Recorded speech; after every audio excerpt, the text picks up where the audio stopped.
But some of the most common issues that we see that can be addressed with a trust would be ages of children and when they inherit, right? Which is a big, big deal.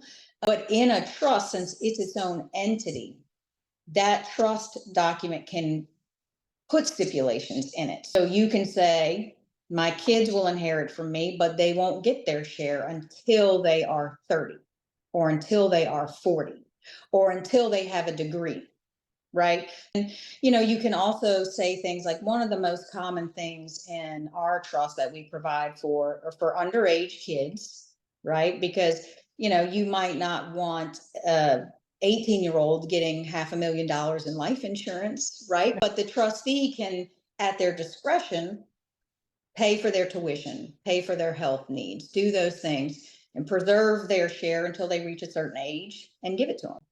But you can also, in a trust, say things like, if my child is in the middle of getting sued or in the middle of a divorce or has a drug problem or suspected undue influence by these other friends or something that would make it less than desirable to give them an inheritance in that moment, the trustee can use their discretion and just hit the pause button on those distributions, which is very, very important to know that those protections are in there and know that they don't have to worry about it. And they'll name a successor trustee who's responsible for making those determinations, who can look into the life of the beneficiary at the time and see if it's in their best interest to give them the money or not. It's just a regular will. Because if you say my kids inherit from me, it's no strings attached. But in a trust, you can have flexibility with, little switches.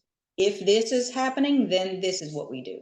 And you have those built-in scenarios into that document. And it's just, gives a lot of people a peace of mind knowing that even if they don't know what the future will be, 20, 30, 40 years after they do the trust, they know that those options are already preserved, no matter what.